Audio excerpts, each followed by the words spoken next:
When Heraclius sailed into the Golden Horn in 610 AD, Constantinople was a city suffocating under fear.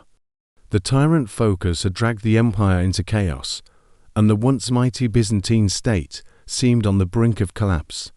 But as Heraclius' ships cut through the water, the people sensed hope.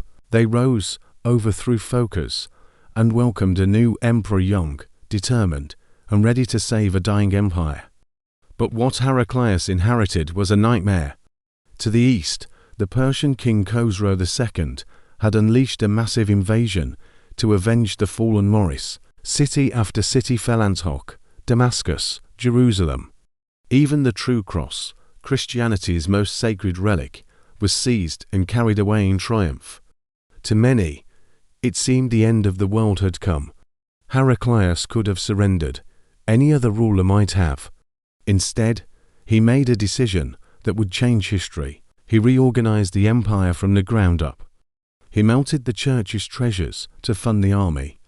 He trained new troops, forged new alliances, and then, like a warrior king from legend, he personally marched at the head of his forces. For 6 relentless years, he fought through mountains, deserts, and ruined cities, striking deep into the Persian heartland. His daring campaign turned the tide of the war, astonishing the world.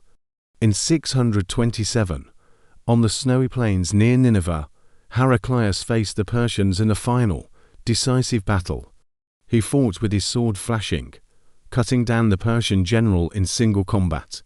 By sunset, the Persian army was shattered, and Khosrow's reign soon collapsed. Victorious, Heraclius recovered the true cross and returned it to Jerusalem in a triumphant procession that echoed across Christendom. But triumph soon met tragedy.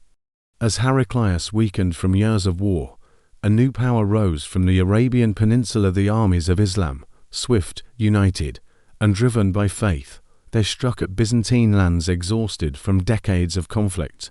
Heraclius watched helplessly as Syria, Palestine, and Egypt slipped from his grasp. Old, ill, and weary, he whispered near the end, "I have fought the wars of the world." When Heraclius died in 641, he left behind a transformed empire, wounded, yes, but also reshaped, reborn, and forever marked by the courage of the emperor who refused to surrender to darkness.